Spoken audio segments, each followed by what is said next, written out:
Terima kasih Anda masih bersama kami pemirsa. Setiap tahun bangsa Indonesia memperingati Hari Kebangkitan Nasional dari tonggak sejarah 20 Mei 1908, lahirnya Budi Utomo. Di antaranya pelopor Sutomo yang masih berusia 20 tahun. Pemuda menjadi tulang punggung setiap bangsa. Mereka adalah harapan dan pemilik masa depan. Peran pemuda di masa kini menentukan nasib bangsanya. Lalu bagaimana peran pemuda di masa sekarang? Ada Adi Pramudyo, pemuda 23 tahun yang memilih bidang pertanian sebagai tumpuan masa depan. Lalu apa yang menarik bagi Adi di usia muda berkutat di bercocok tanam?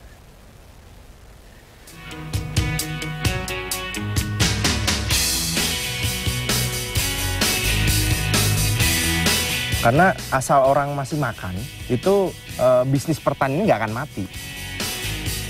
Banyak anak muda, bahkan anak-anak petani yang jadi nggak mau menjadi petani. Nah, siapa nanti regenerasi yang akan menjadi petani?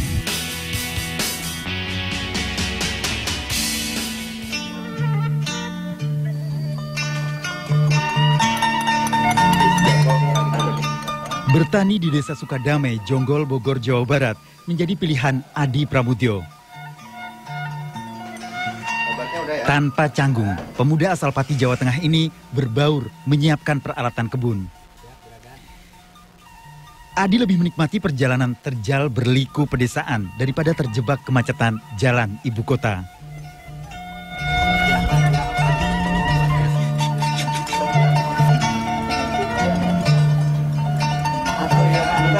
Berbaur turun langsung bersama pekerja membuat sarjana teknik ini memahami seluk-beluk bertani.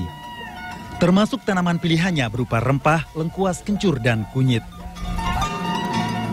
Kenapa saya memilih rempah-rempah? Pasarnya masih sangat luas. Dan saya belajar dari sejarah juga. 350 tahun kita dijajah. Itu bangsa luar negeri, bangsa Eropa itu mencari rempah-rempah di kita. Jadi disitulah saya optimis kalau rempah-rempah nanti ini bisa mendunia nantinya. Menekuni bidang pertanian bagi sebagian pemuda seusia Adi bisa jadi pilihan yang berat.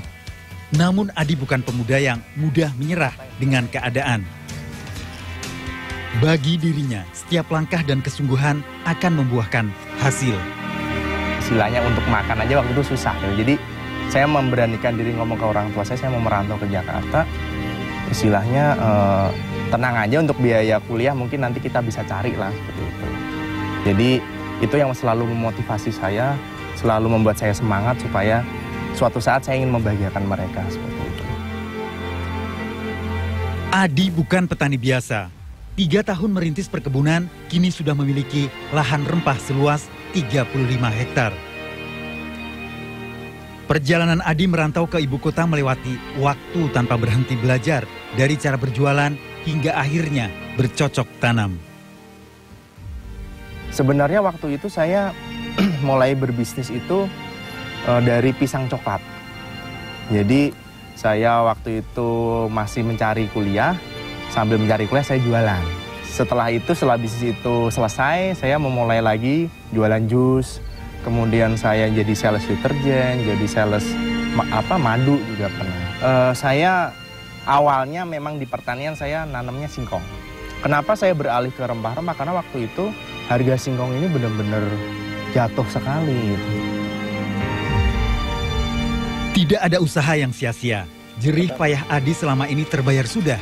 Selain membuka lapangan kerja bagi warga sekitar, hasil tanaman rempah Adi sudah mendunia. Untuk yang lokal, kita udah pasar induk se-Jabodetabek kita udah masuk. Kemudian kemarin bulan 2014 kita juga udah tembus pasar ekspor. Itu di Belanda, Jerman. Bersiap dengan segala resiko menjadikan Adi tangguh menghadapi setiap persoalan. Dari membasmi hama rempah hingga perhitungan harga pasar untuk meraih keuntungan. Itu berarti 1 hektar itu bisa tertanam 10.000 tangkal. Itu setiap tangkal katakanlah 3 kilo lah kita ambil kecilnya saja. 3 kilo kalau rata berarti kan ada 30 ton. Harga lengkuas sekarang ini katakanlah kita ambil rendah aja 2.000. Jadi kalau 30 ton kali 2.000 kita udah dapat omset 60 juta. Modalnya itu cuma menurut